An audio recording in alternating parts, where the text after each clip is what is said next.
اہم اس لیے ہے کہ انسان کے اظہار خیال کے دو ذریعے، کتنے ذریعے ہیں؟ دو ذریعے، ایک آنکھ اور ایک ناک، صحیح ہے؟ اظہار خیال کے ہی دو ذریعے ہیں۔ کیا ذریعے ہیں بتائیے؟ ایک زبان اور دوسرا قلم، یہ دو ذریعے ہیں جن سے آدمی اپنے خیالات کا اظہار کرتا ہے، دوسروں تک پہنچاتا ہے۔ اسلام میں اس کی کوئی اہمیت ہے یا نہیں، یہ بتائیے؟ ہاتھ اٹھاؤ، بتاؤ اہمیت سمجھتے ہیں آپ؟ ہاتھ اٹھاؤ، اس میں شرمانے کی، اچھی بات کہنے میں آدمی کو شرمانے کی کیا بات؟ کیا اہمیت ہے اس کی اسلام میں؟ کہیے۔ جو بات اللہ تعالیٰ دل میں ڈالے بے تکلف کہیے۔ قولوا قولا سدیدا۔ جی کہیے، کھڑے ہو کر بولو، کھڑے ہو کر۔ کون، کس نے بات کی؟ کہو کہو کہو، اچھی بات ہے۔ قولوا قولا سدیدا۔ جی قولوا قولا سدیدا۔ اچھا، قولوا قولا سدیدا، اچھا ٹھیک ہے۔ اور کوئی آدمی بتائے؟ دین کی تبلیغ کے لیے جی اہم قرار دیا گیا ہے، اسی لیے رب اشرح لی صدری والی۔ اچھا اچھا، تم کو ایک آدھا پائی عقل آ گئی ہے، ایسا لگ رہا ہے۔ بیٹھے۔ اس امت کو اللہ تعالیٰ نے امت دعوت بنایا ہے، انبیاء کی جگہ پر رکھا ہے۔ پہلی امتیں جو ہے ان کو عمل کرنا تھا، اور اس امت کے لیے عمل کرنا کافی نہیں ہے، دعوت دینا بھی ضروری ہے۔ اور دعوت کے کیا کیا ذرائع ہیں؟ زبان ہے اور قلم ہے۔ اور حضور صلی اللہ علیہ وسلم نے ان دونوں طریقوں سے دعوت دی ہے یا ایک ہی طریقے سے؟ بھائی آج کل تو بیچارے ہمارے بعض جماعت کے احباب کہتے ہیں کہ تصنیف و تعریف سے کچھ ہونے والا نہیں ہے، کبھی اس کے ذریعے اسلام کی اشاعت نہیں ہوئی۔ کیا ہوئی ہے کچھ اشاعت؟ تو حضور صلی اللہ علیہ وسلم نے ان دونوں وسائل کو اختیار کروایا۔ زبان سے کب آپ نے دعوت دی، پہلی دعوت بتائیے؟ جب آپ نبی بنائے گئے تو صفا کی چوٹی پر آپ چڑھے، وہاں سے آپ نے لوگوں کو دعوت دی اور آپ نے ان کے سامنے باز فرمایا۔ ظاہر ہے کہ زبان سے دعوت ہے۔ آپ نے شعب ابی طالب میں لوگوں کو جمع کیا اور ان کو دعوت دی، زبان سے دعوت ہے۔ آپ نے حجۃ الوداع کے موقع سے خطبہ دیا، زبان سے دعوت ہے۔ آپ نے جمعہ اور عیدین کی نماز کے ساتھ خطبات کو جوڑ دیا، یہ سب زبان سے دعوت ہے۔ پوری زندگی آپ کی اس دعوت سے بھری ہوئی۔ روزانہ آپ کے دن کے اوقات کا بڑا حصہ اسی میں گزرتا تھا۔ یہ جو تعلیم و تعلم ہے ہم لوگوں کا، یہ بھی اسی کا ایک حصہ ہے۔ اچھا، کبھی آپ نے تحریر سے بھی دعوت دی ہے کیا؟ ہاتھ اٹھاؤ، کون لوگ ہاں کہہ رہے ہیں؟ اچھا چلیے صاحب، آپ بتائیے اس کی مثال۔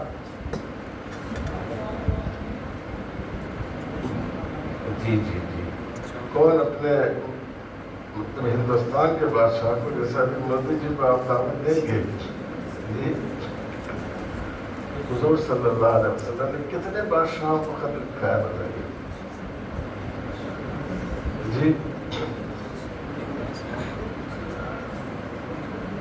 6 کا ذکر تو سیاست کا ہے، لیکن ایک بہت بڑے محقق ہیں ڈاکٹر حنیف اللہ صاحب، بڑے محدث اور محقق، ان کا کہنا ہے کہ رسول اللہ صلی اللہ علیہ وسلم نے 400 بادشاہوں اور سرداروں کو دعوت خطوط لکھے۔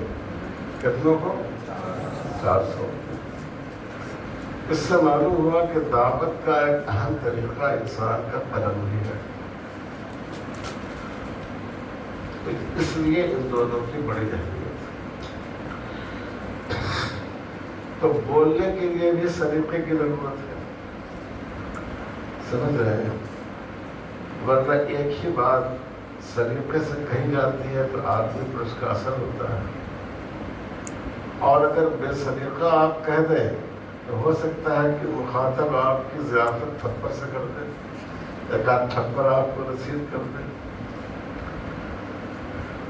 سمجھ رہے ہیں؟ تو زبان سے اظہار میں بھی سلیقہ ہونا چاہیے، اور انبیاء کرام کی جو خطبات قرآن نے نقل کیے ہیں اور رسول اللہ صلی اللہ علیہ وسلم کے جو ارشادات خطبات حدیثوں میں منقول ہیں، وہ اس کی بہترین مثال ہے۔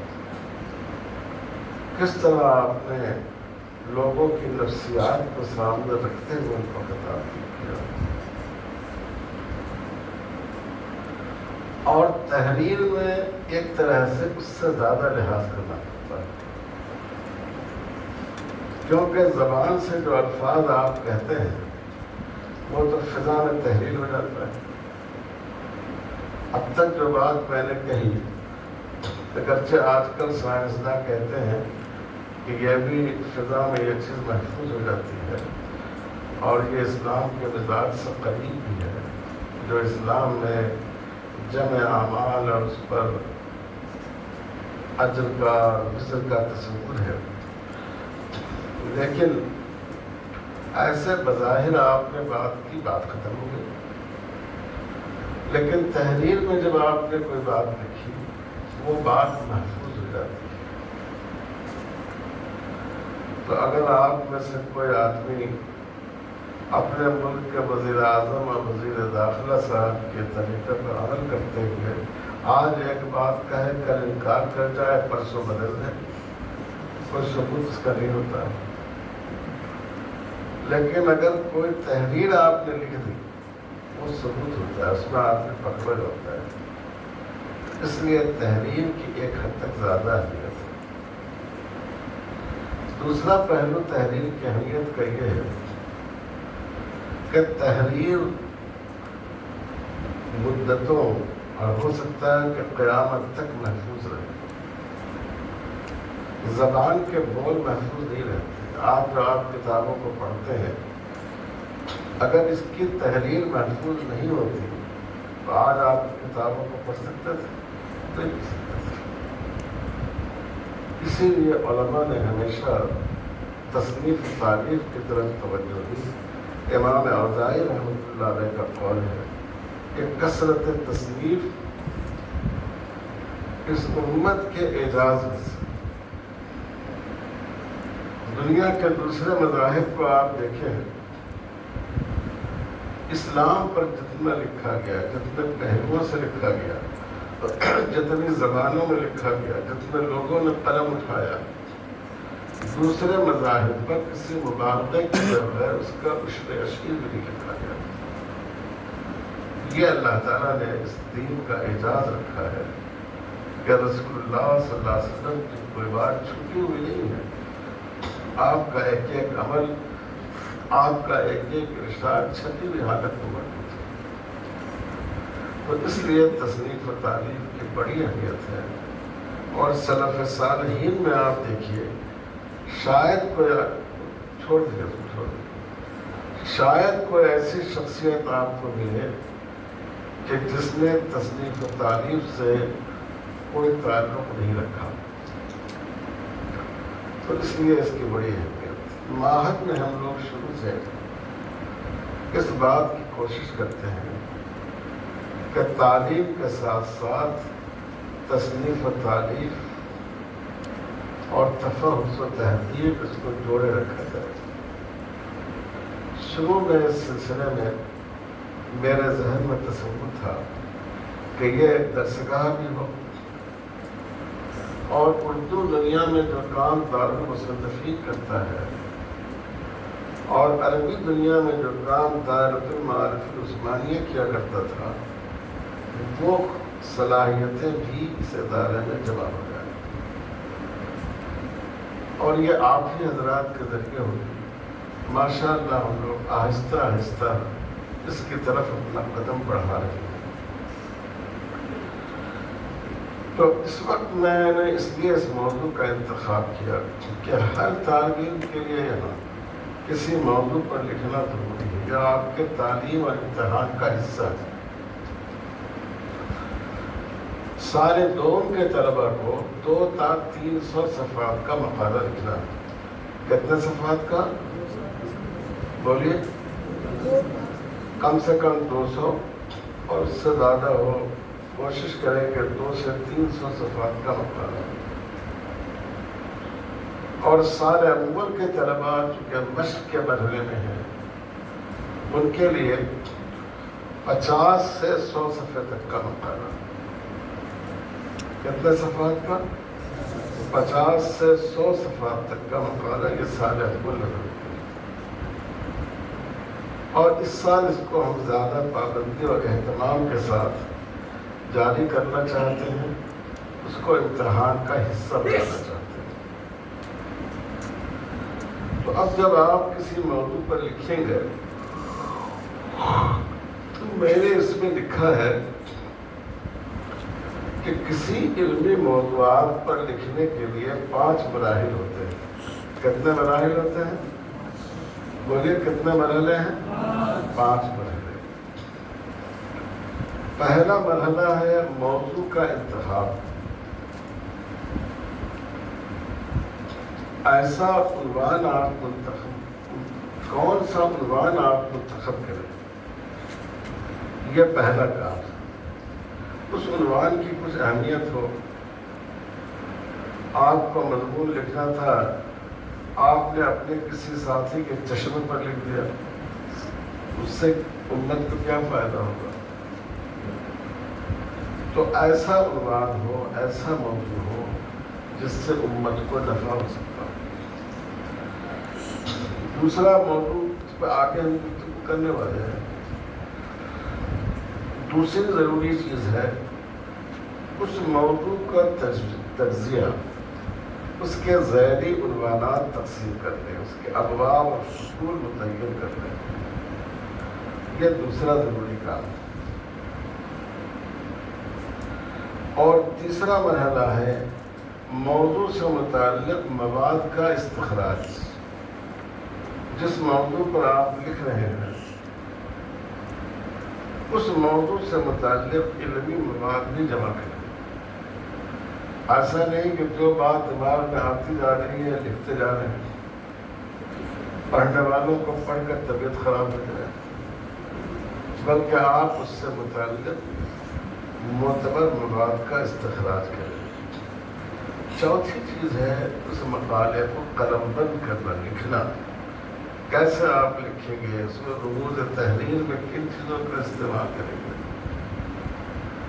اور 5ویں چیز ہے اس پر نظر ثانی، یا تو خود نظر ثانی کریں یا اس پر مناقشہ ہو۔ تو کتنے مرحلے ہوئے؟ 5۔ پہلا مرحلہ کیا ہے؟ اور دوسرا مرحلہ ذیلی عناوین کا تعین، اور تیسرا موضوع سے متعلق مواد کا استخراج، اور چوتھا اور 5واں۔ آپ لوگ توجہ سے سن رہے ہیں، آپ میرے صاحب مسلسل انگلی کی جا رہے ہیں، آپ ہی کو کہہ رہا ہوں، اگر اس میں کوئی فائدہ ہو تو آپ اور ساتھیوں کو بھی بتا دیجیے۔ اب موضوع کے انتخاب میں تو میں نے اس میں کئی باتیں لکھی ہیں، مگر میں ان میں سے 2 باتیں آپ سے کہوں گا۔ ایک بات یہ ہے کہ جس موضوع پر آپ لکھنا چاہتے ہیں، کیا وہ موضوع اس لائق ہے کہ اس پر لکھنا چاہیے؟ کیا وہ ایک زندہ موضوع ہے؟ اس موضوع پر لکھنے سے کوئی فائدہ ہو سکتا ہے؟ حضور صلی اللہ علیہ وسلم نے علم نافع کی دعا کی، علم غیر نافع سے پرہیز ہونا چاہیے۔ تو ایسا موضوع ہو جو لوگوں کے لیے، پڑھنے والوں کے لیے نافع ہو سکتا ہو، ٹھیک ہے۔ اور دوسری چیز یہ ہے کہ یہ دیکھے کہ کیا اس موضوع پر وہ لکھ سکتا ہے۔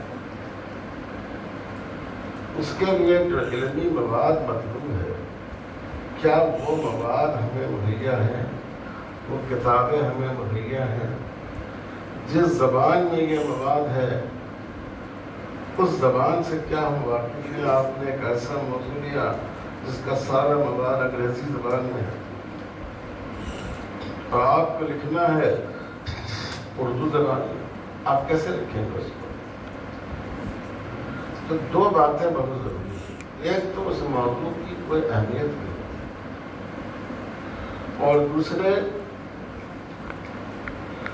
اس موضوع پر کام کرنے کے لیے جو مراجع ہو سکتے ہیں، آپ کے اندر ان سے استفادہ کرنے کی صلاحیت ہو اور اس کا موقع۔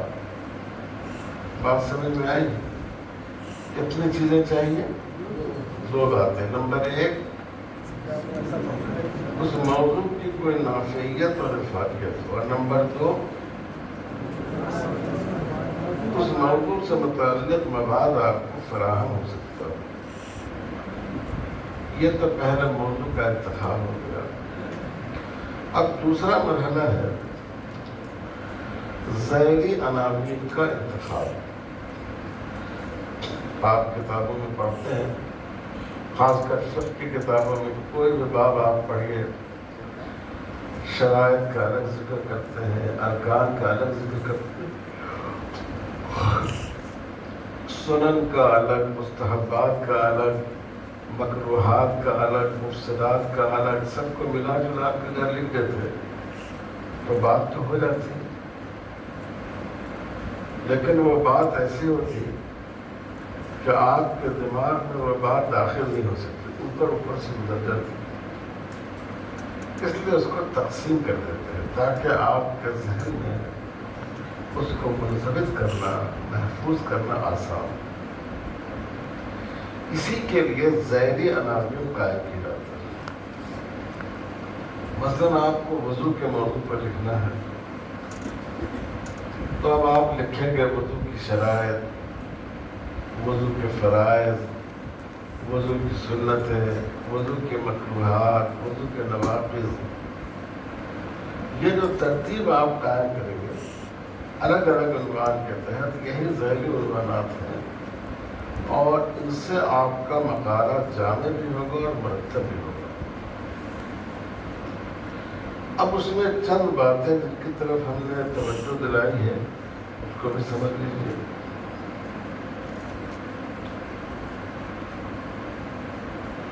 جب بھی آپ مقالہ لکھیں تو چند چیزیں اس میں بہت بنیادی ہیں۔ سب سے پہلے تو اس کا ایک ابتدائیہ ہو۔ کیا ہو اس کا؟ آپ مقدمہ کہہ رہے ہیں، ابتدائیہ کہہ رہے ہیں، تمہید کہہ رہے ہیں، ایک حصہ اس کا شروع میں ہو جس میں آپ اس موضوع کی وضاحت کریں۔ آپ کو وضو پر لکھنا ہے، آپ شروع میں ایک ابتدائیہ لکھیں کہ وضو کا ماخذ کیا ہے اور اس کی کیا اہمیت ہے، اس کے بغیر نماز نہیں پڑھی جا سکتی، قرآن کو چھوا نہیں جا سکتا۔ اس اہمیت کی وجہ سے ہم نے اس موضوع پر قلم اٹھایا ہے۔ آپ کو تفسیر کے موضوع پر لکھنا ہے تو شروع میں آپ تمہید لکھیں کہ تفسیر کا کیا اہمیت ہے، تمام علوم کی بنیاد پر قرآن مجید ہے، اس کو سمجھنے کے لیے تفسیر ضروری ہے۔ تو یہ تو ہو جائے گا اس کا ابتدائیہ۔ اس میں موضوع کا تعارف ہوگا اور مضمون کا جو اختتام ہو اس میں ایک اختتامیہ لکھنا چاہیے۔ کیا لکھنا چاہیے؟ اختتامیہ۔ جیسے استاد جب سبق پڑھاتا ہے شروع میں موضوع کا تعارف کرتا ہے، تو اس کو وضاحت سے بیان کرتا ہے، پھر اخیر میں اس کا خلاصہ آپ کو بتاتا ہے۔ یہی خلاصہ آپ کے ذہن میں محفوظ رہتا ہے۔ تو اسی طرح جب آپ کسی موضوع پر قلم اٹھائے لکھیں، جتنی اللہ تعالیٰ توفیق دے تو آپ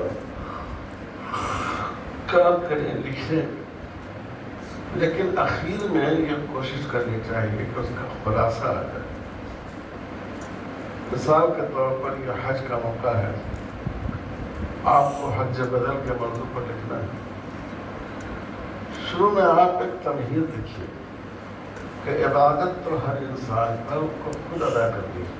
ایک آدمی دوسرے آدمی کی نماز پڑھ لے تو نماز نہیں ہو، نہیں تو کوئی مالدار آدمی نماز پڑھے گا ہی نہیں، کسی ملازم کو رکھ لے گا تو میری نماز پڑھو۔ اللہ نے ہر آدمی پر عبادت اس کی شخصی حیثیت میں لازم کیا ہے۔ یہ اتنی اہم عبادت ہے کہ آپ کی تمہید ہو جائے گی۔ اب اخیر میں اسی میں آپ یہ لکھیں گے کہ لیکن اللہ تعالیٰ نے حج کو اس سے مستثنیٰ کیا ہے، یہ اللہ تعالیٰ کی خصوصی رحمت ہے۔ یہ آپ کی تمہید ہو گئی۔ اب آپ حج بدل کے احکام لکھیے۔ اب آپ پوری بحث لکھنے کے بعد اخیر میں لکھیں گے کہ خلاصہ یہ ہے کہ نمبر 1، حج ایسی عبادت ہے جو بدل کے ذریعے انجام دی جا سکتی ہے۔ نمبر 2، جس کی جانب سے حج کیا جائے اگر وہ زندہ ہو تو اسی وقت حج بدل ہو سکتا ہے جب وہ خود سفر کرنے پر قدرت نہیں رکھتا۔ نمبر 3، حج کے پورے اخراجات وہ شخص ادا کرے جس کی طرف سے حج بدل کیا جا رہا ہے۔ نمبر 4، اگر مرنے والے شخص کی طرف سے حج بدل ہو حالانکہ اس کی وصیت نہیں تھی تو یہ حج نفل کے درجے میں ہے، اس کی حیثیت ایصال ثواب کی ہے، اس میں زیادہ سہولت ہے بمقابلہ اس حج بدل کے جو زندگی میں ایک آدمی اپنی طرف سے کراتا ہے۔ اب یہ تمام مسائل کا خلاصہ چند جملوں میں آپ نے اخیر میں دے دیا۔ ایسا خلاصہ ہو کہ اگر آدمی صرف اسی کو پڑھ لے تو پوری بات اس کے سمجھ میں آ جائے۔ ہم نے تھوڑی سی اس کی وضاحت کی ہے کہ مقالے کی ترتیب کیا ہوتی ہے۔ دیکھو، کچھ مقالات ایسے ہوتے ہیں جو اختلافی مسائل پر ہوتے ہیں، اور ہماری قوم کو اختلافی چیزوں پر لکھنے کا جذبہ زیادہ ہوتا ہے۔ قرأت فاتحہ خلف الامام ہے، دو رفع یدین ہے، تراویح کی کتنی رکعات ہیں، وغیرہ وغیرہ۔ تو اگر اختلافی مسائل پر آپ قلم اٹھائیں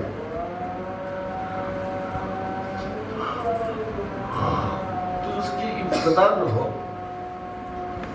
اس میں جانبداری کی بو نہیں آئے۔ ایسا نہ ہو کہ شروع سے یہ بات سمجھ میں آ جائے کہ آپ اس موقف قائل ہیں۔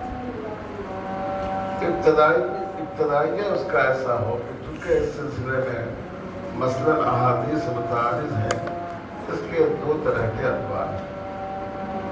پھر آپ نے فقہاء کے مذاہب نقل کیے، پھر آپ نے ہر ایک کی دلیل نقل کی، پھر جس موقف کے آپ حامی ہیں اس کی دلیل پر جو اعتراضات ہوتا ہے آپ اس کا رد کر دیتے ہیں۔ تو یہ طریقہ ہے کہ شروع سے اس طرح مت لکھیے کہ گویا آپ مناظرے پر تلے ہوئے ہیں۔ یہ بھی ہم نے اس میں لکھا ہے کہ فقہی موضوع پہ اگر لکھا جائے تو عنوانات کی ترتیب کے 2 طریقے ہو سکتے ہیں۔ ایک طریقہ یہ ہے کہ آپ اہمیت کے اعتبار سے ترتیب قائم کریں۔ آپ کو نماز پر لکھنا ہے تو آپ اہمیت کے اعتبار سے پہلے نماز کے فرائض، پھر نماز کے واجبات، پھر نماز کی مباحات وغیرہ وغیرہ۔ اور دوسری شکل یہ ہے کہ آپ اس کو عملی ترتیب کے حساب سے لکھیں کہ سب سے پہلے ہم تکبیر تحریمہ کہتے ہیں، تکبیر تحریمہ کے مسائل، پھر قیام کے مسائل، قرات کے مسائل، پھر رکوع کی، پھر سجدہ کے مسائل، تو یا تو اہمیت کے اعتبار سے اس کی ترتیب رکھیے یا عمل کے اعتبار سے اس کی ترتیب رکھیے، دونوں شکلیں ہو سکتی ہیں۔ تو الگ الگ چیزیں بھی ہو سکتی ہیں۔ اب آپ کو سجدہ سہو پر لکھنا ہے تو آپ اسباب کے لحاظ سے بھی ترتیب قائم کر سکتے ہیں، کیونکہ آپ جانتے ہیں سجدہ سہو واجب ہوتا ہے تاخیر واجب کی وجہ سے بھی، تاخیر رکن کی وجہ سے بھی، تکرار واجب کی وجہ سے بھی۔ تو اب آپ نے لکھا تکرار واجب کی وجہ سے سجدہ سہو کی صورتیں، تاخیر رکن کی وجہ سے سجدہ سہو کی صورتیں، اس طرح آپ نے مسائل کو جمع کر دیا۔ تو یہ غور کر کے سوچ کر دیکھ کر کہ کون سی صورتیں لوگوں کے لیے سمجھنے میں سہولت کا باعث ہوگی، اس کے لحاظ سے عنوان قائم کیجیے۔ یہ جو عنوان لکھیں گے آپ، تو پہلے زمانے میں علماء ہمارے بزرگ بھی وہ عنوان، کیونکہ اس زمانے میں لوگوں کی اردو اچھی تھی، عربی زبان کا بھی تھوڑا بہت چلن تھا، تو اس لحاظ سے عنوان لکھتے تھے۔ جیسے حضرت تھانوی کا رسالہ ہے الشبان فی الشعبان۔ آج اگر آپ کسی کو یہ عنوان سمجھائیے گا تو وہ سمجھیں گے کہ شاید آپ کو وظیفہ پڑھ رہے ہیں۔ تو آج کے حالات، آج کی جو لوگوں کی سطح ہے، اس سطح کے لحاظ سے آج تو علماء بھی بہت سے مولوی بھی اس کو نہیں سمجھ سکیں گے، تو آج کی سطح کے لحاظ سے قابل فہم عنوان رکھیے۔ سمجھ رہے ہیں؟ عنوان کو مشکل بنانے اور عربیانے اور فارسیانے کی کوشش نہیں کی۔ میرا بھی اپنا تجربہ ہے، جیسے ہم نے جدید مسائل پر لکھا تو ہم نے سیدھا سادہ نام لکھا جدید فقہی مسائل۔ اسی طرح ہم نے اپنے فتاوی کو جب مرتب کرایا تو ایک واضح ہے اور سادہ نام کتاب الفتاوی۔ تو ان ناموں کی بڑی مقبولیت ہے۔ تو نام ایسا واضح ہو کہ آدمی کو سمجھ میں آ جائے۔ ایک بڑے ادیب ہیں، عالم بھی ہیں، انہوں نے اپنے سفر ناموں کا مجموعہ مرتب کیا ہے۔ اس کا عنوان لکھا ہے دنیا کو خوب دیکھا۔ ضرور آپ نے دنیا کو دیکھا ہوگا، لیکن لوگوں کو کیسے سمجھ میں آئے گا کہ اس کی مراد کیا ہے؟ وہ سمجھیں گے کہ اس کا مطلب یہ ہے کہ دنیا میں بہت سی چیزیں ہیں، لہو و لہو کی چیزیں ہیں، کھانے پینے کی چیزیں ہیں، دنیا کو بہت دیکھ لیا، اب آخرت کی توجہ کرنی ہے، یہ مطلب لوگوں کے ذہن میں آ سکتا ہے۔ تو میں نے ان سے کہا کہ یہ کتاب ایسا لگتا ہے کہ جیسے دنیا کا سفر نامہ نہیں ہے بلکہ سفر آخرت کی تیاری کی ترغیب ہے۔ تو ایسا عنوان ہو جو بالکل کتاب کے نام سے واضح ہے۔ آپ علامہ شبلی نعمانی کی کتاب دیکھیے، امام صاحب رحمۃ اللہ علیہ کی سیرت پر انہوں نے لکھا، کس نام سے لکھی کتاب؟ امام ابو حنیفہ رحمۃ اللہ علیہ کی سیرت پر جو انہوں نے لکھا ہے، کس نام سے لکھا ہے؟ سیرت النعمان۔ کوئی ایسا بولا جو سمجھ میں آئے؟ کیا بتا رہے ہیں؟ سیرت النعمان۔ سیرت النعمان، دیکھیے بالکل واضح نام۔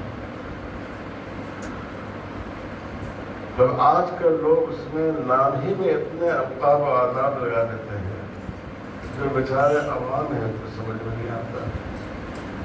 علامہ سید سلیمان ندوی رحمۃ اللہ علیہ نے حضرت عائشہ رضی اللہ تعالیٰ عنہ کی سیرت پر قلم اٹھایا، کتاب سلوک نام لکھا، سیرت عائشہ۔ تو نام ایسا رکھنا چاہیے جو سلوک ہو، ہلکا ہو، عام فہم ہو، اس میں زیادہ بکراتی نہیں کی جائے، اپنی قابلیت کا اظہار کی. یہ نہیں ہے کہ آپ مشکل الفاظ آپ اس میں استعمال کر لیں گے تو لوگ سمجھیں گے بھائی بہت بڑا علامہ دقاق ہے، تو وہ بیچارے احتراماً آپ کی کتاب کو چھوڑیں گے بھی. تو اس لیے اپنے زمانے کے فہم کے اعتبار سے حضرت تھانوی کی کتاب ہے المصالح العقلیہ للاحکام النقلیہ، لیکن بعد میں ان کے شاگردوں نے، ان کے صحبت یافتہ لوگوں نے اس کا نام کر دیا احکام اسلام عقل کی نظر میں. تو حالانکہ آپ لوگوں کے پاس عقل بہت کم ہے، لیکن یہ نام سمجھ میں آیا کہ نہیں، احکام اسلام عقل کی نظر میں. ایسے ناموں کا یہ فائدہ ہوتا ہے. تو اس لیے عنوانات جو لکھے جائیں وہ بہت ہی واضح، سہل اور شستہ.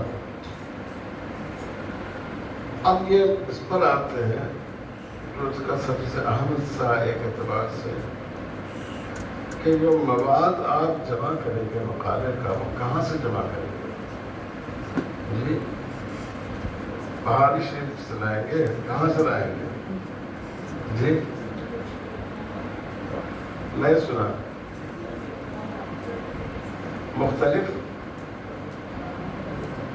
قرآن حدیث سے.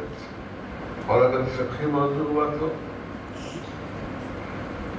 ٹھیک ہے، یعنی اس مواد کے لیے اس کے مصادر کی کہاں سے یہ مواد ہم کو مل سکتا ہے، اس کی آپ کو تلاش کرنی چاہیے. کبھی ایک خاص موضوع سے آپ کا مضمون متعلق ہوتا ہے، مثلا نکاح سے متعلق ہے، تو آپ کو مختلف کتب فقہیہ کے کتاب النکاح سے مواد مل جائے گا.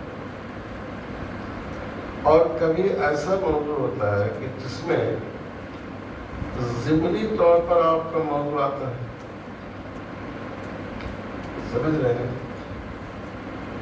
مثال کے طور پر اسی کتاب النکاح کے بہت سے مسائل آپ کو کتاب الکراہیت مل جاتے ہیں.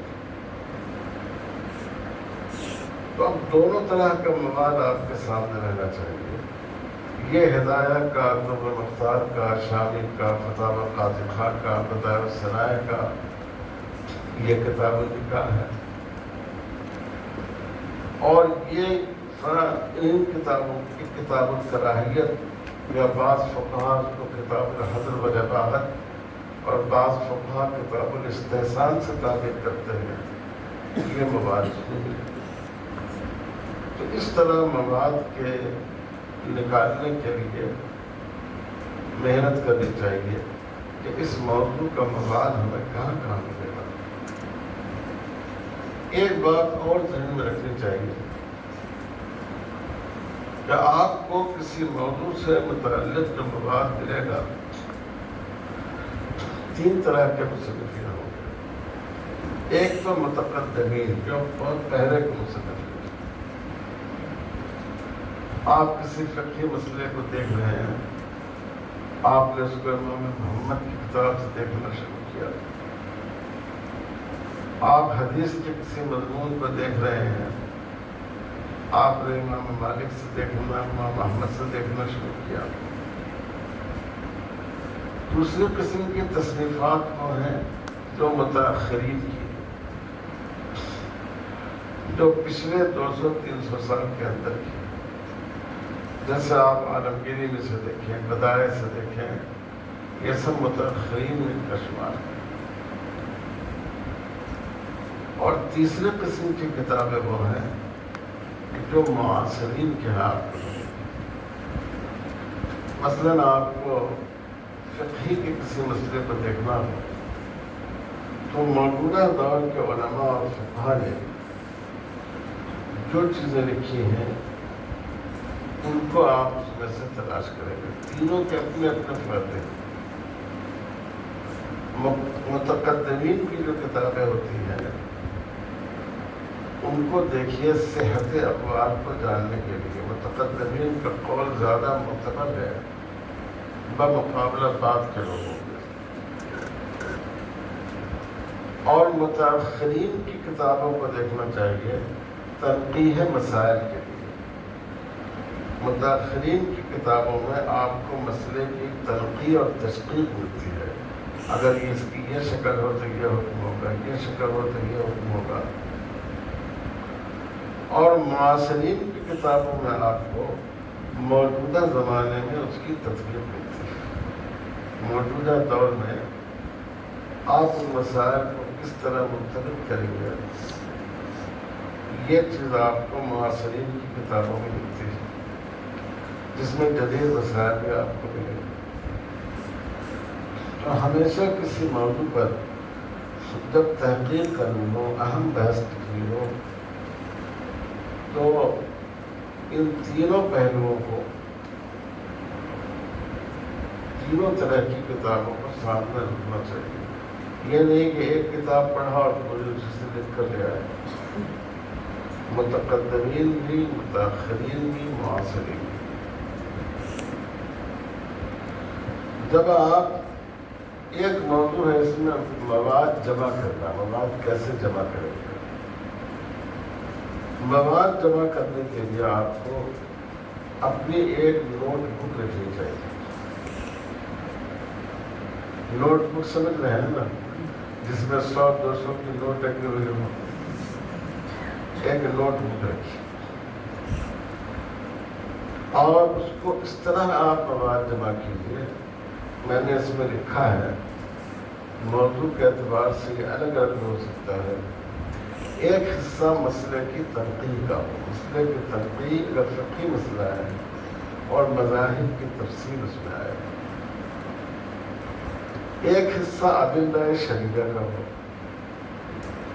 اس پر کتاب و سنت اور اجماع و قیاس کی دلیلیں کیا ہیں، اور ایک حصہ اس میں اصول و قواعد کا ہو کہ یہ مسئلہ کس اصول کے دائرے میں آتا ہے، اس سلسلے میں فقہی قواعد کیا ہے۔ تو اگر آپ ان تینوں پہلوؤں سے مواد کو جمع کریں گے تو آپ کی تحریر بہت مضبوط اور منقب انشاءاللہ۔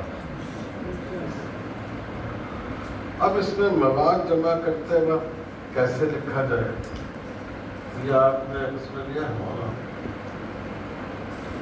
مواد جمع کرتے وقت آج کل جو طریقہ ہے، پہلے تو لوگ لکھ دیتے تھے الہدایہ للمغینانی، المختصر للقدوری، بدائع للکاسانی۔ اس زمانے میں لوگوں میں کتابوں کے اور مصنفین کے بارے میں معلومات زیادہ تھی۔ آج کل اس کا ذوق کم ہو گیا ہے، تو اس لیے جو تحقیق کا طریقہ ہے اس میں پوری اس کے اصول بیان کیے گئے۔ سب سے پہلے مصنف کی نسبت ذکر کیا ہے۔ کیا ذکر کیا ہے؟ مصنف کی نسبت، مثلا قدوری، اس کے بعد کامہ دیجیے، ابو الحسن نام دیجیے، پہلے نسبت اور پھر مصنف کا اصل نام۔ مثلا آپ کو علامہ سید سلیمان ندوی کی عبارت نقل کرنی، پہلے ندوی اور پھر سید سلیمان۔ آج کل یہ طریقہ مروج ہے، کوئی ضروری نہیں ہے، لیکن آج کل تحقیق میں یہ طریقہ مروج ہے۔ پہلے کیا چیز ذکر کی جائے؟ نسبت، اس کے بعد مصنف کا نام۔ یہ آیا کیا ہونا؟ اچھا، لوگوں سے تحریر ہے، دو چیزیں ہو گئی۔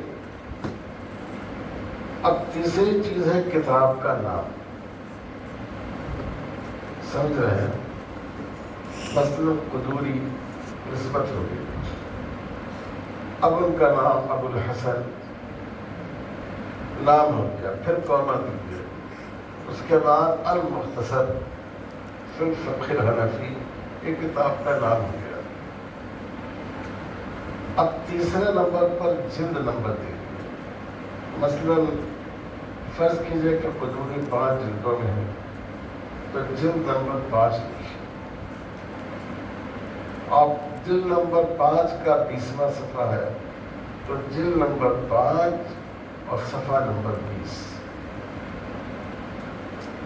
تو نسبت کے بعد بولے نام کے بعد کتاب کا نام، کتاب کے نام کے بعد جلد کے بعد صفحہ.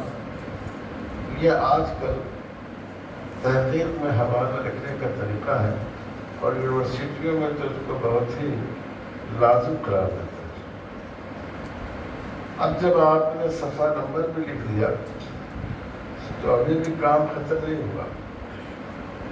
اب سوال یہ ہوگا کہ کتاب کہاں سے تباہ ہوئی ہے، تو لکھیے.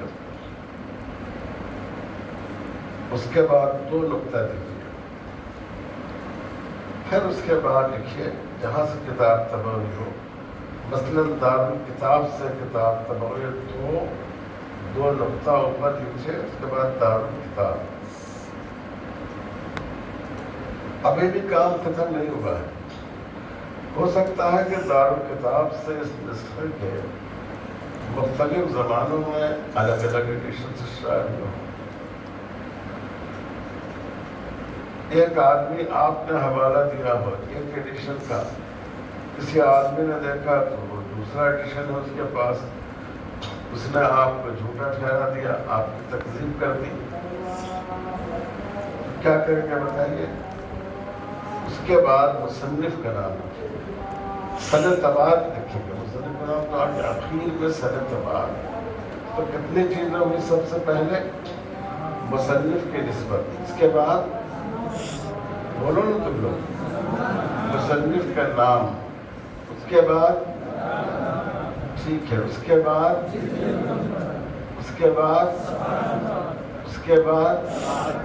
سن اعتبار نہیں، مطبع کا نام نہیں، اس کے بعد سن اعتبار. یہ آج کل یہ طریقہ لوگوں نے اختیار کیا ہے. جیسے میں نے مثال دی ہے، اگر فتح الباری کا حوالہ دینا ہو تو الاسقلانی نسبت ہو گئی، ابن حجر الحافظ نام ہو گیا، فتح الباری کتاب کا نام ہو گیا، 5 جلد ہو گئی، 437 صفحہ ہو گیا. دارالعلم بیروت مطبع کا نام ہو گیا، اور 1280 ہجری سن اعتبار ہو گیا. اس کی عادت ڈالی. آج کل یونیورسٹیوں میں جو بچے مقالات لکھتے ہیں ان کے یہاں تو یہ بالکل لازم ہے. ہم لوگ تو پرانے زمانے کے مزاج کے آدمی ہیں تو اس کو اتنی اہمیت نہیں دیتے ہیں، لیکن پھر بھی آج کل مصنف کا نام، جلد اور صفحہ اور سن اعتبار لکھنے کی کوشش، اور مطبع کا نام اور سن اعتبار لکھنے کی کوشش کرنی چاہیے. کیونکہ پہلے زمانے میں ایک کتاب جو چھپتی تھی 50 سال چلتی رہتی تھی. ہمارے چچا مولانا مجاہد صاحب رحمۃ اللہ علیہ کے پاس شامی کا نسخہ تھا. وہ اسی نسخے میں مولانا اعزاز علی صاحب رحمۃ اللہ علیہ جو دارالعلوم دیوبند کے شاعر و ادیب تھے اپنے زمانے میں، اور میرے دادا کے ہم سبق تھے، ان کا نسخہ تھا. انہوں نے ابداء شفقت قاضی صاحب کو دیا تھا، اس پر بہت اچھے محبت کے الفاظ بھی لکھے تھے.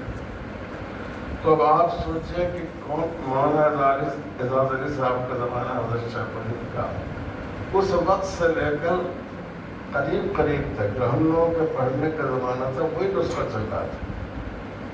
لیکن اب آپ اس کے بعد دیکھیے کئی نسخے شامل کیا گئے. تو اب چونکہ طباعت وغیرہ کی سہولت ہو گئی ہے، اس لیے اس میں جلد، صفحہ، باب اور سن اعتبار اس کو بھی درج کرنے کی کوشش کرنی چاہیے.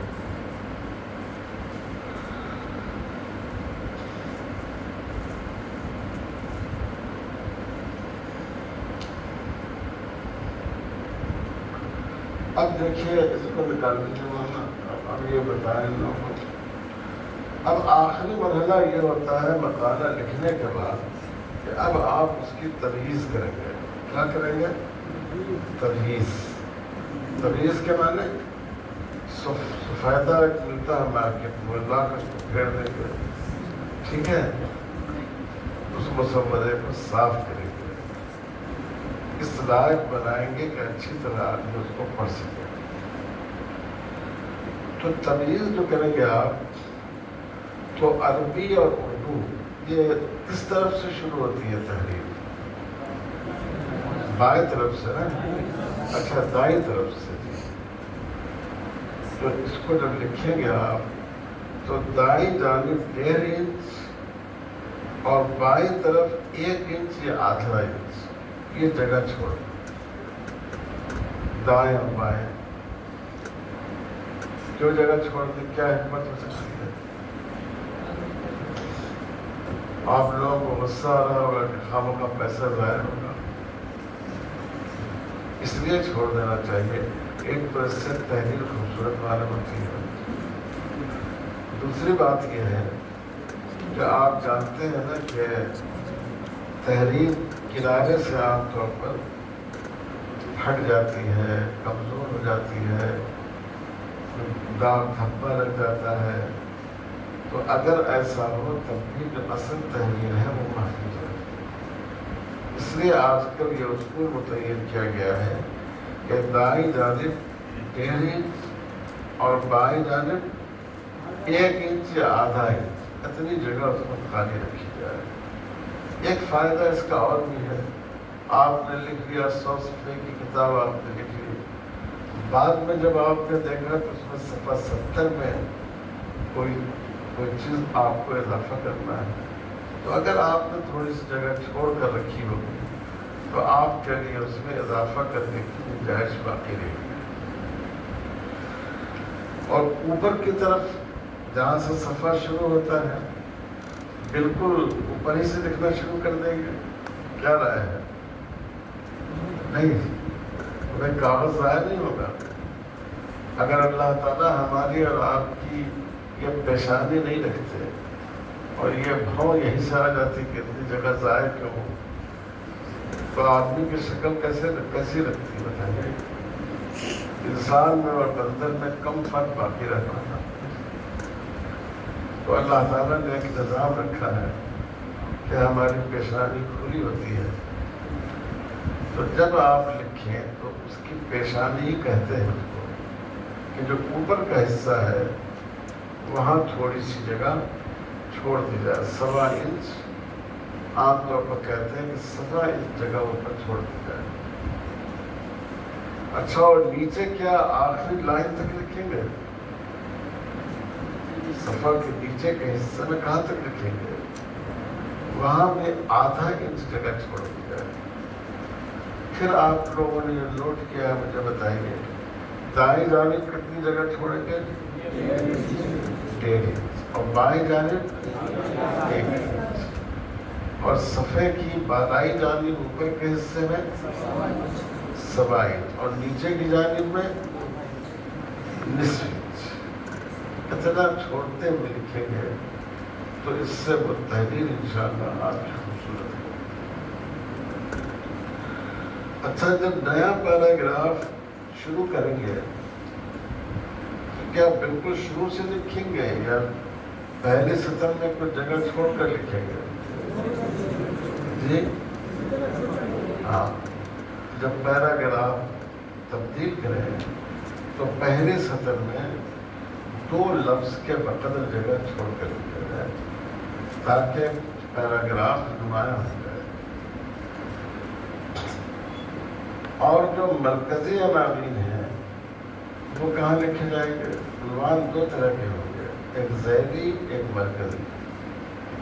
مثلا نکاح کا باب ہے، ایک مرکزی عنوان ہو گیا محرمات نکاح. اب اس کے تحت آپ کو لکھنا ہے.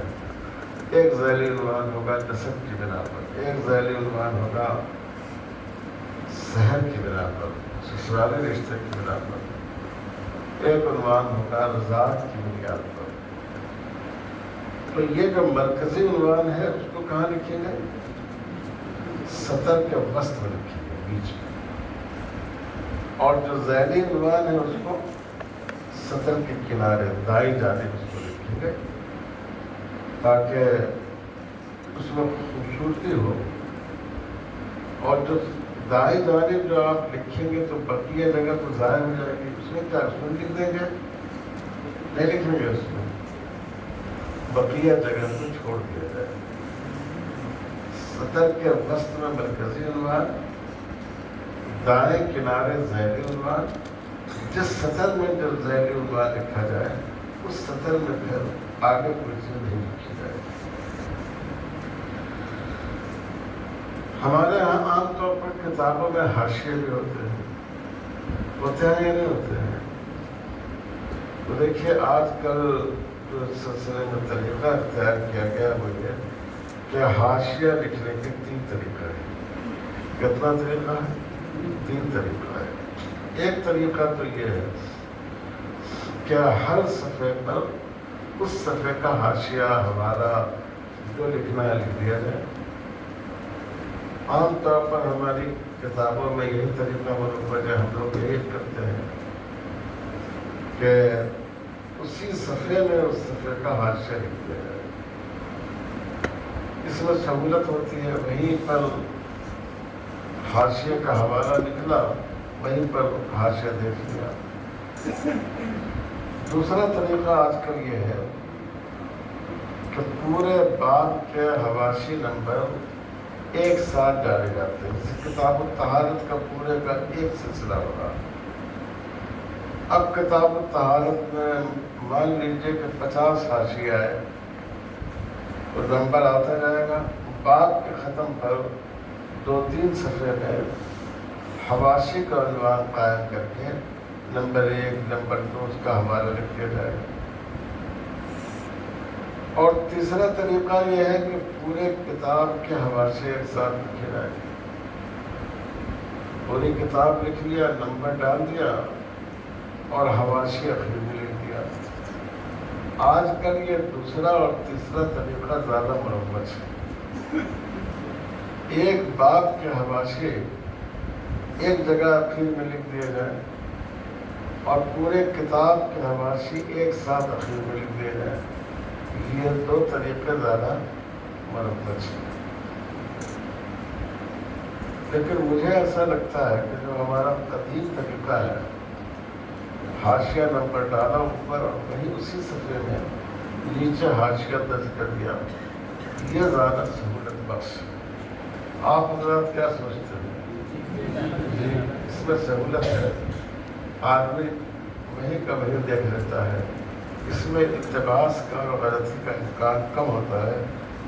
لیکن آج کل اس پر تھیسس وغیرہ جو لکھی جاتی ہیں اس میں اس کو بڑی اہمیت دی جاتی ہے.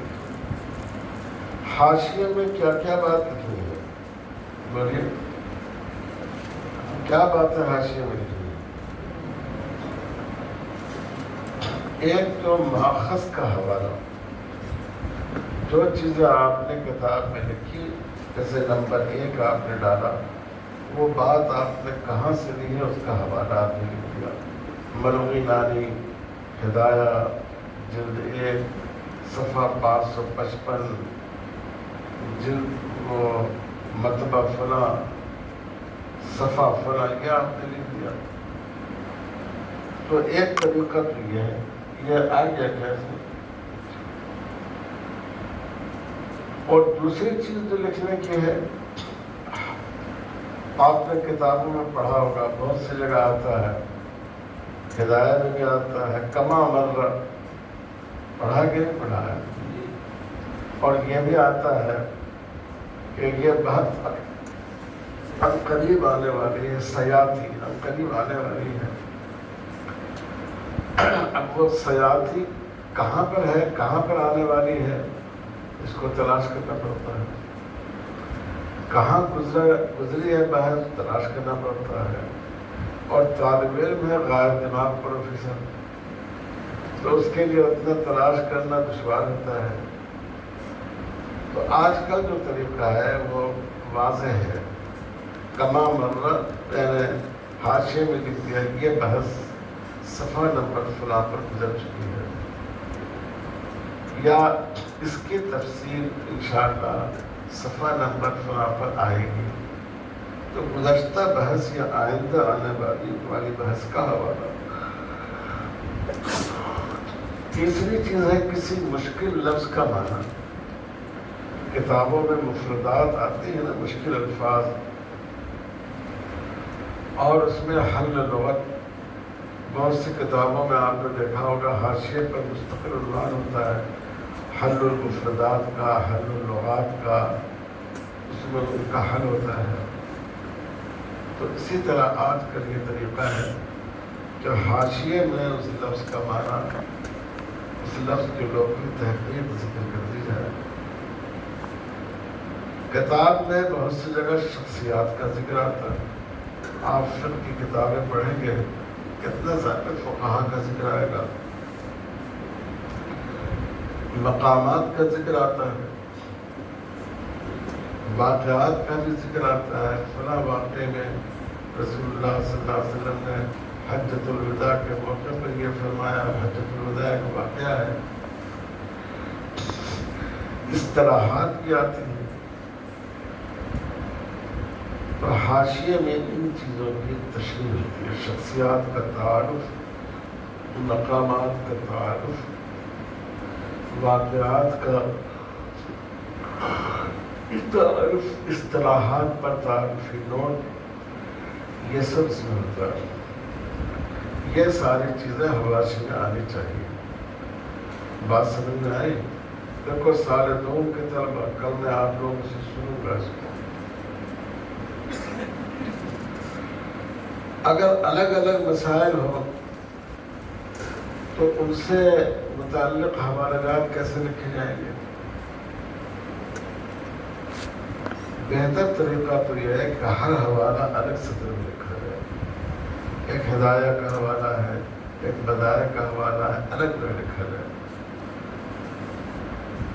اور اگر کوئی ایسی چیز آئی جس میں کئی حوالہ جات ایک جگہ لکھنے ہیں، آپ کو یہ لکھنا ہے کہ فلاں عمل مفسد صلاۃ ہے، آپ بدایہ کا بھی حوالہ دے رہے ہیں، در مختار کا بھی دے رہے ہیں، سرخسی کا بھی دے رہے ہیں، تو پھر یہ ہے کہ بدایع الصنائع اس کا پورا حوالہ لکھ کر، نامہ دے کر، پھر آپ اس کتاب کا نام لکھ دیں۔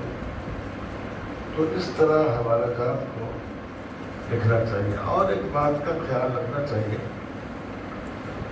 کہ بعض دفعہ جو چیز آپ لکھتے ہیں وہ بالواسطہ ہوتی ہے۔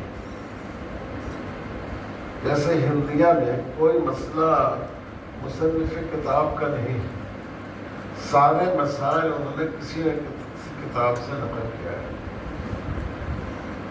اس کا بھی حوالہ دینا چاہیے۔ فتاوی ہندیہ جلد فلاں صفحہ فلاں بحوالہ خلاصۃ الفتاوی مثلا۔ تو جس کتاب میں کوئی حوالہ کسی دوسرے کتاب کے حوالے سے کوئی بات آئی ہو، اس میں دیانت کا تقاضا یہ ہے کہ دونوں کا نام دیا جائے۔ یہ بھی نہ ہو کہ آپ سیدھے اسی کتاب کا حوالہ دے دیں، لوگ سمجھیں کہ آپ بڑی نظر آپ کی دیکھیے متقدمین کی کتابیں پڑھتے ہیں، یہ دیانت کے خلاف ہے۔ اور یہ بھی نہیں کہ آپ ان کا ذکر بالکل چھوڑ دیں، کیونکہ جب تک اصل کتاب کا نام نہیں آئے گا اس کا استناد اور اعتبار واضح نہیں ہوگا۔ تو اس میں یہ ہونا چاہیے کہ پہلے جہاں سے آپ نے لیا ہے اس کا ذکر، اس کے بعد لکھیں بحوالہ، پھر دو نقطہ دیں، پھر اس کتاب میں جہاں سے لیا گیا ہے اس کتاب کا مکمل حوالہ لکھیں۔ بعض باتیں ایسی بھی ہوتی ہیں جو کتاب کے مقدمے سے لی جاتی ہے، مصنف کوئی اور ہے، مقدمہ کسی اور نے لکھا۔ پہلے زمانے میں جو مصنف ہوتے تھے وہ خود اپنی کتاب کا مقدمہ لکھتے تھے۔ اب بعد کے دور میں یہ رواج ہوا کہ مصنف دوسروں سے مقدمہ لکھواتے ہیں، اس سے اگر کوئی بات بھی جائے تو اس سے حوالہ دینا چاہیے، فلاں کتاب مقدمہ اور مقدمہ کس کا لکھا ہوا ہے؟ کتاب کے مصنف تو الگ ہیں، مقدمہ کے مصنف الگ ہیں. تو مقدمہ لکھ کر 2 نقطہ دے کر مقدمہ جس نے لکھا ہے اس کا نام، تاکہ بات اچھی طرح واضح ہو جائے کہ یہ مضمون کتاب میں کس جگہ آیا ہے اور اس کا مقدمے میں جو بات آئی ہے وہ کس کی لکھی ہوئی ہے. مضامین جو لکھیے اس میں ایک بات کا خیال رکھیے. ہمارے ایک استاد کہتے تھے کہ ایسا نہ ہو کہ بسم اللہ کی بات سے لے کر بلڈ پریشر تک ایک ہی مضمون ہو جائے. وہ اصل میں اخبار میں اخیر میں لکھتے ہیں پرنٹر پبلشر نے شائع کیا تو اخبار میں چھپ گیا بلڈ پریشر نے شائع کیا. تو وہ مزاحم کہتے تھے ایسا نہیں ہونا چاہیے، بلکہ ہونا یہ چاہیے کہ آپ اس کو تقسیم کریں، اس کو مختلف حصوں میں اس مضمون کو تقسیم کریں. اس میں اور بھی بہت سی چیزیں لکھی ہیں کہ مضمون میں بیچ میں عدد بھی آتا ہے. 50 افراد نے یہ کہا 313 صحابہ غزوہ بدر میں شہید تھے. تو آج کل اس سلسلے میں اصول یہ ہے کہ 100 تک کی تعداد کو حروف تہجی میں لکھا جائے. جیسے 100 لکھنا ہے تو سین واو لکھیے 100، اور 100 سے زیادہ کی تعداد ہے جیسا آپ کو کہنا ہے غزوہ بدر میں 313 صحابہ شہید تھے. یہ جو تعداد ہے اس کو عدد کی زبان میں 313 اس طرح اس کو لکھیے. یہ آج کل کا عرف ہے.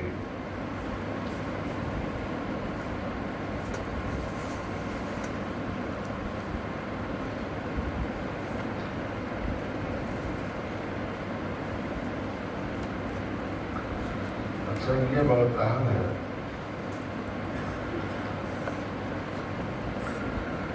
بہت سی دفعہ مضمون میں کسی کا اقتباس نقل کرنا ہوتا ہے. مثلا حضرت مولانا علی میاں صاحب رحمۃ اللہ علیہ نے فرمایا، اب آپ ان کا اقتباس نقل کرتے ہیں تو پہلے زمانے میں ساتھ ہی لکھ دیا جاتا تھا اور جہاں ختم ہوتا تھا وہاں الف ہا لکھ دیتے تھے الی آخری کا اشارہ. اب اس کے لیے یہ طریقہ ہے کہ جو اقتباس آپ کو نقل کرنا ہو اس کو حوض میں لکھا جائے. حوض کا کیا مطلب ہے؟ لکھ کر اس کو پانی کے حوض میں ڈال دیجیے. یہ مطلب ہے یعنی اس کو درمیان میں لکھا جائے، دائیں اور بائیں اس کی جگہ چھوڑ دی جائے، اس کو ممتاز کرنے کی کوشش کی جائے. اور اگر کہیں آپ کو کسی کا قول نقل کرنا ہو، مولانا یہ جیب میں خرچ ہوتی ہے،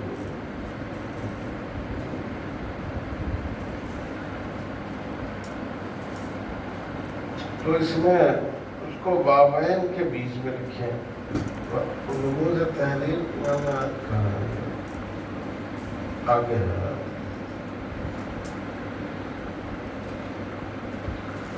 آگے رموز تحریر پڑھاتا ہوں، یہ زیادہ ضروری ہے. لیکن آپ سب لوگ اس کتاب کو، سارے دونوں والوں کو یہ کتاب دفتر تعلیمات سے ملے گی، تو اس کو آپ لوگ پڑھیں اور پڑھ کر اس کا خلاصہ کیجیے.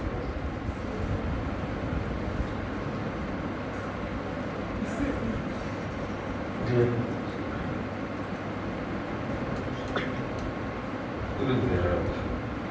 اس کو چھوڑ دیتے ہیں مدرسے میں. وہ جو جب بچے یہ کریں گے مقالہ لکھیں گے تو ان کو بتائیں گے. اس میں چند چیزیں بہت اہم ہیں. علامات تحریر، دیکھو جیسے حروف کے ذریعے مقصد کا اظہار کیا جاتا ہے، ویسے ہی علامات کے ذریعے بھی مقصد کا اظہار کیا جاتا ہے۔ آپ نے دیکھا ہوگا، آپ یہاں سے ممبئی جا رہے ہیں تو بورڈ پر یہ نہیں لکھا رہتا کہ ممبئی یہاں سے آگے ہے، بس ایک تیر بنا ہوا ہے اور ممبئی لکھا ہوا ہے۔ یہ علامت ہے، اس سے آپ سمجھتے ہیں کہ یہ راستہ ممبئی کی جاتا ہے۔ اگر اسی میں ایک تیر ایسے بنا ہوا ہے اور ناگپور لکھا ہوا ہے تو آپ سمجھیں گے کہ یہ راستہ ناگپور کو جاتا ہے۔ تو یہ علامات تحریر جو ہے ان کی بڑی اہمیت، تحریر میں بھی علامات کی بڑی اہمیت ہوتی ہے۔ تو اگر آپ کو کہیں پر آپ کا جملہ مکمل ہو رہا ہے، ایک مکمل جملے کی انتہا پر، ختم پر چھوٹا ڈیش دیا جاتا ہے۔ جیسے زید دہلی سے آیا، اس کو ممبئی جانا تھا، دوسرے دن وہ ممبئی چلا گیا۔ یہ چلا گیا کے بعد چھوٹا سا ڈیش ہوگا۔ اور دوسری چیز ہوتی ہے کوما، جس کو عربی میں فاصلہ کہتے ہیں۔ یہ کوما کا استعمال 5 مواقع پر ہوتا ہے۔ کتنے مواقع پر ہوتا ہے؟ 5 مواقع پر۔ نمبر 1، منادہ کے بعد، جیسے اے زید، اس کے بعد میں کوما دی۔ آج کل اس کی جگہ خطابیہ نشان بھی دیتے ہیں۔ دوسرے، ان مفرد الفاظ کے درمیان جن کے درمیان عطف کرنا مقصود ہے،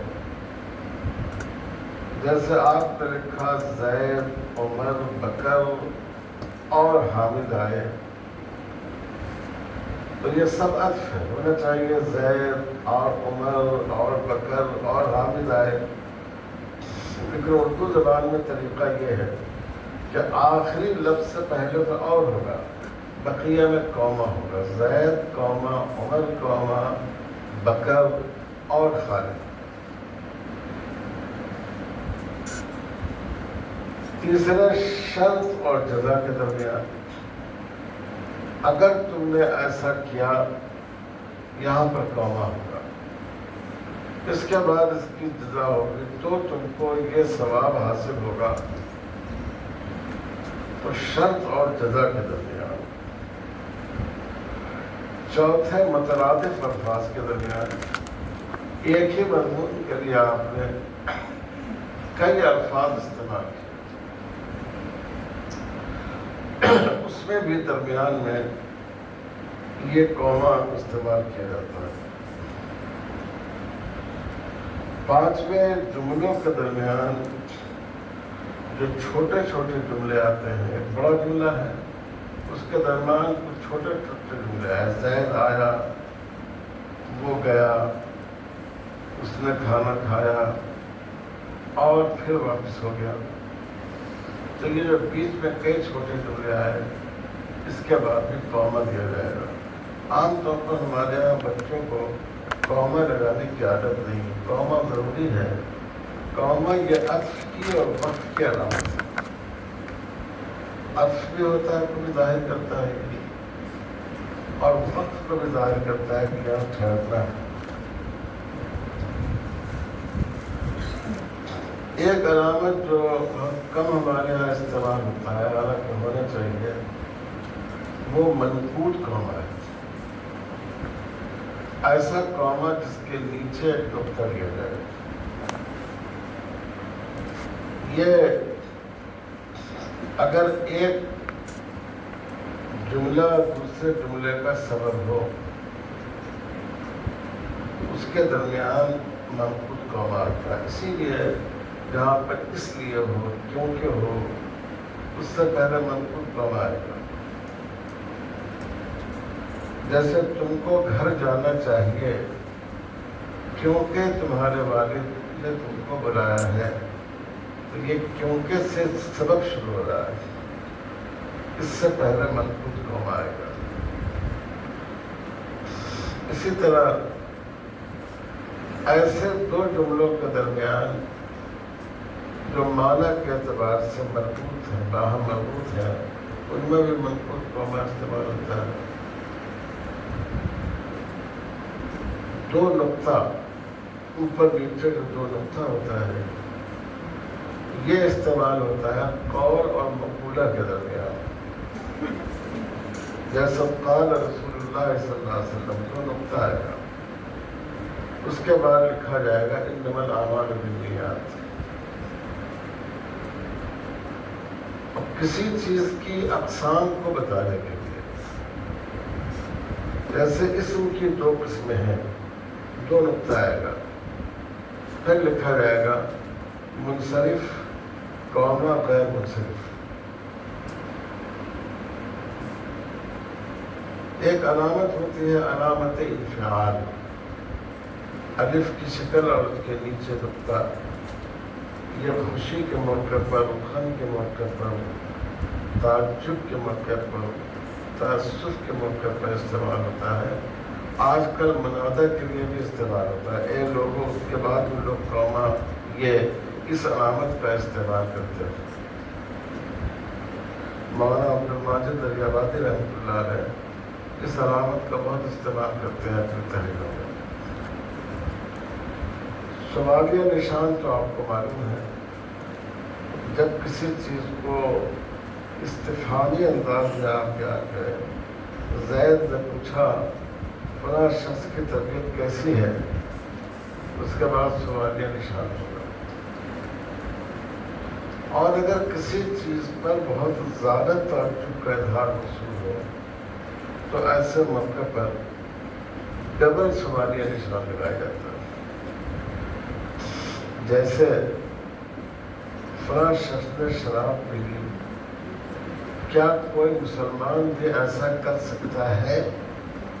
اور اظہار تعجب ہے، اس کے لیے سامنے دو نقطہ لگا، دو سوالیہ نشان لگا دیا جائے، یہ بھی ہو سکتا ہے. ابھی آپ آگے رہیں. اسی طرح ایک چیز ہے بڑا، جو بڑا ڈیش ہوتا ہے، یہ آج کل بہت زیادہ استعمال ہوتا ہے. یہ عدد اور معدود کے درمیان. آپ نے کہا اسم کی دو قسمیں ہیں، دو نقطہ دے دیا. اب نیچے آپ نے لکھا نمبر 1، اس کے بعد ایک ڈیش کھینچ کر آپ نے ایک قسم کا ذکر کر دیا. اس کے نیچے نمبر 2، پھر آپ نے ڈیش کر دیا، بڑے سائز کا ڈیش. ایک طریقہ ہے مکرر ڈیش کا. یہ آج کل جملہ مترجمہ کے لیے اس کا بہت استعمال ہوتا ہے. آپ کو کہنا ہے زید آیا جو دارالعلوم دیوبند کا فاضل ہے، تو جو دارالعلوم دیوبند کا فاضل ہے یہ جملہ مترجمہ ہے. تو آپ لکھیں گے زید، اس کے بعد بڑا ڈیش دیں گے، پھر لکھیں گے جو دارالعلوم دیوبند کا فاضل ہے، اس کے بعد پھر ڈیش دیں گے، پھر آپ لکھیں گے اصلیوں میں آیا. زید اور آیا کے درمیان یہ جو جملہ مترجمہ ہے، جو دارالعلوم دیوبند کا فاضل ہے، اس جملہ مترجمہ کو لکھا جائے.